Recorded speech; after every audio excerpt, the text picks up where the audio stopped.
어제 우리는 하나님의 참된 자녀이며 상속자로서 성령의 인도함을 받는 삶을 살아갈 때 고난도 함께 받아야 함을 배웠습니다. 고난 없는 신앙은 참 신앙이 아님을 또한 확인했습니다. 많은 분들이 여기서 시험을 들고 기독교 신앙의 길을 포기하곤 합니다. 존 버년의 철로 역정이라는 고전 책 속에 주인공인 크리스천은 좁은 문을 지나 언덕이라는 산기슭에 도착하는데요. 그 고난의 언덕에서 샘물이 흐르고 좁은 문으로부터 언덕에 올라가는 길이 곧장 뻗어 있는 길 외에도 두 갈래의 길이 있었습니다. 하나는 왼편으로 하나는 오른편으로 굽어 있었고 언덕으로 반듯하게 곧장 뚫려 있는 길의 이름이 바로 고난의 길이었습니다. 크리스천은 샘으로 가서 물을 마시고 새로운 기운을 얻고 언덕으로 뻗어 있는 고난의 길을 택해 올라갑니다. 이처럼 우리의 신앙의 길은 곧게 뻗은 고난의 길을 걸어가는 것입니다. 누가복음 9장 23절에서 예수님이 아무든지 나를 따라오려거든 자기를 부인하고 날마다 제 십자가를 지고 나를 따를 것이니라 라고 말씀하신 것과 사도 바울이 사도행전 14장 22절에 우리가 하나님의 나라에 들어가려면 많은 환난을 겪어야 할 것이니라 라고 한 것을 기억할 수 있기를 바랍니다. 하지만 우리의 고난과 인내는 견딜 수 없는 영원한 것이 아닙니다. 바울은 18절에서 우리에게 큰 소망을 바라보게 해주는데요. 그것은 바로 우리의 현재의 고통이 앞으로 밝히 계시될 그 영광과 비교할 수 없다는 것입니다. 마지막 종말의 때에 우리가 얻게 될 영원한 하나님 나라의 영광은 지금의 현실의 삶 속에서 받는 고통을 모두 감당할 만한 가치가 있다고 바울은 강조하고 있습니다. 우리는 그러한 영광을 실제로 보지 못하기 때문에 믿지 못할 때가 많습니다. 하지만 바울을 포함한 12 제자들은 모두 부활하신 예수 그리스도의 영광을 직접 경험하고 유다를 제외한 모든 사도들이 온전한 믿음으로 고난을 죽을 때까지 감당하는 순종을 감당했습니다.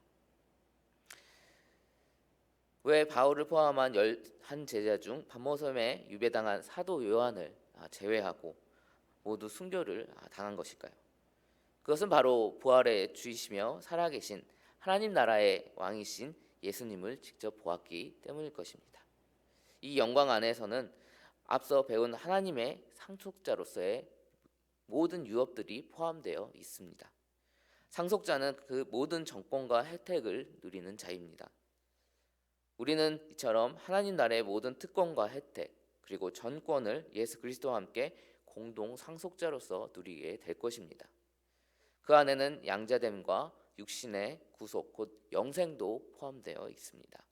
따라서 예수님은 요한복음 20장 29절에 도마에게 너는 나를 본고로 믿느냐 보지 못하고 믿는 자들은 복되도다 라고 하신 것입니다. 우리들은 제자들과 사도 바울보다 더욱 믿기 어려운 상황과 시대에 직면하고 있습니다. 하지만 우리의 믿음은 주님께 더욱 칭찬받는 기회이기도 합니다. 마지막 종말의 영광의 때가 내일이 될 수도 아니면 몇 년 뒤가 될 수도 아니면 몇십 년 뒤 아니면 몇백 년 뒤가 될 수도 있을 것입니다. 그 누구도 주님이 다시 오실 때를 알 수 없습니다. 때문에 우리 모두의 믿음과 인내와 고난은 아름답고 귀한 것입니다. 그런데 여기서 놀라운 것은 하나님 나라의 복된 계시를 간절히 기다리고 소망하는 것이 우리뿐만이 아니라는 것입니다. 19절을 보시면 이 세상의 모든 세상의 피조물들도 하나님의 아들들의 계시를 기다리며 열망하고 있는데 그 이유가 바로 21절과 같이 피조물들도 성도들의 영광스러운 구원의 자유 속에서 함께 썩어짐과 부패의 노예 상태에서 자유롭게 되고 영원한 생명의 은혜를 함께 누릴 수 있게 되기 때문입니다. 아담이라는 한 인간의 죄로부터 온 세상의 죽음의 상태가 퍼져 나간 것처럼 예수 그리스도의 순종과 구원 안에서 모든 우리 크리스천들과 모든 피조물까지도 함께 영원한 생명의 은혜와 자유가 선물로 값없이 베풀어질 것입니다. 따라서 우리의 육체의 한계 속에서 고난을 인내하는 우리처럼 창조물들도 현재 허무에 복종하고 있으며 이는 헛되지 아니한 것이 그 기다림의 소망 속에서 복종하게 하는 자로 인해 이러한 상황이 이루어지게 된 것이기 때문입니다. 20절 말씀 가운데 오직 굴복하게 하시는 이로 말미암음이라고 번역된 말씀은 원래 헬라어 원문에서는 소망 속에서라는 표현이 생략되어 있었습니다. 이는 피조물들도 현재 썩어짐의 고통을 그냥 당하는 것이 아니라 하나님의 구원의 소망을 피조물들도 기다리고 있다는 것입니다. 우리는 이 세상의 모든 피조물들이 아무 생각이 없는 존재라고 여깁니다. 그러나 한낱 피조물들도 모두 하나님의 구원을 기다리고 있다고 바울은 놀라운 선언을 하고 있는 것입니다. 그러므로 하나님 나라의 구원은 우리의 생각을 초월하는 전 우주적 구원임을 기억해야 할 것입니다. 단순히 인간만을 구원해 주시는 작은 스케일의 하나님이 아닌 것입니다. 하나님의 온전한 계시가 드러나는 마지막 때에 우리의 존재 또한 그 스케일을 상상할 수 없을 만큼 커지며 우주적으로 바뀌게 될 것입니다. 그러한 놀라운 소망이 저의 여러분들의 심령 가운데 심겨질 수 있기를 간절히 소망합니다.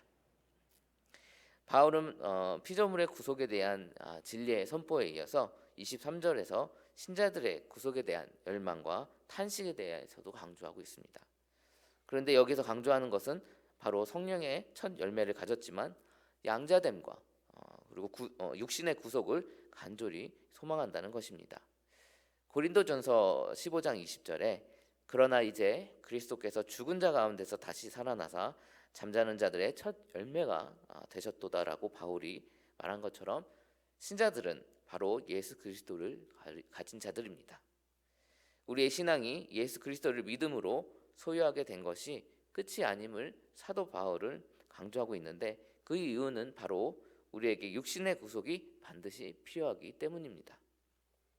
우리가 예수 그리스도를 믿음으로 하나님의 자녀가 되고 하나님의 말씀에 순종해 주의 날을 기다리는 성도의 삶을 살아가야 함을 배우게 됩니다.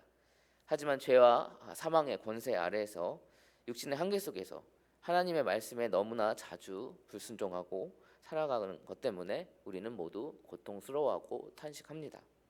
사도 바울도 로마서 7장 22절과 23절에 내 속사람으로는 하나님의 법을 즐거워하되 내 지체 속에서 한 다른 법이 내 마음의 법과 싸워 내 지체 속에 있는 죄의 법으로 나를 사로잡는 것을 보는도다 라고 고백한 것처럼 신앙과 믿음을 지키며 살아가는 것은 인간의 힘으로는 불가능합니다. 저는 스스로 노력해서 하나님의 말씀을 지키고자 노력했던 때가 있었던 적이 있었습니다. 하지만 아무리 모든 일에 조심하고 살고자 노력해도 한계가 있었습니다. 그래서 깨닫게 된 것은 성령의 도우심이 없이는 절대 하나님께 순종을 할 수 없구나라는 것과 하나님 앞에 굴복하고 겸손히 은혜를 간구하는 것이 가장 하나님의 말씀을 순종하는 빠른 길이다라는 것을 깨닫게 된 것입니다. 이처럼 사도 바울도 23절에서 양자될 것과 몸의 속량을 간절히 소망하고 있었습니다. 여기서 한 가지 번역이 좀 잘못된 부분이 있는데 개역 성경에선 양자될 것과 몸의 속량을 같은 것으로 번역을 하고 있지만 헬라 원문에는 양자됨과 육신의 속량은 다른 개별적인 것으로 표현되어 있습니다. 그러므로 여러분들도 두 가지 소망을 구별해서 이해해 주시면 좋겠습니다.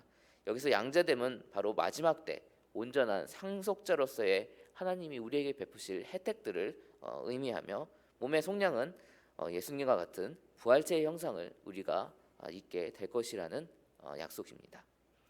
그럼 이러한 약속들은 우리는 실제로 눈으로 본 것이 아닙니다. 오직 하나님의 말씀에 대한 약속들을 믿음으로 우리가 받아들이는 것입니다. 그래서 사도 바울은 우리가 소망 속에서 구원을 받았다고 말하며 이 소망은 보이지 않는 소망이라고 말합니다. 그리고 보이는 소망은 소망이 아니라고 말하는데 그것은 보이는 것을 누가 바라고 소망하겠느냐라고 하기 때문입니다. 이처럼 우리는 보이지 않는 하나님 나라와 영원한 영생의 마지막 때를 기다리는 약속을 소망으로 받았습니다.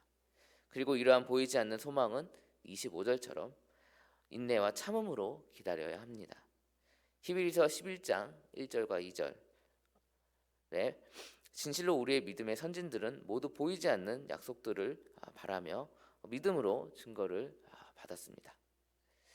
믿음은 바라는 것들의 실상이요 보이지 않는 것들의 증거니 선진들이 이로써 증거를 얻었느니라. 여러분은 하나님의 약속들에 대해 어떤 증거들을 원하시고 계십니까? 저는 믿음이 충분한 증거라고 생각합니다. 더 이상 아무것도 필요치 않습니다. 왜냐하면 저 스스로 믿어지기 때문입니다. 보지도 못한 성경의 약속들을 믿는 것 자체가 기적입니다. 이 큰 기적보다 더한 증거는 아무리 생각해도 떠오르지가 않습니다. 예수님께서 보지 못하는 가운데 믿는 자들에게 더욱 복되다고 도마에게 하신 말씀을 우리가 다시금 기억해 보며 우리의 참된 영광의 약속들을 인내와 믿음으로 소망하며 견디는 복된 삶을 이번 한 주간도 우리가 함께 누릴 수 있기를 간절히 바라며 모든 말씀 마치고 기도하겠습니다.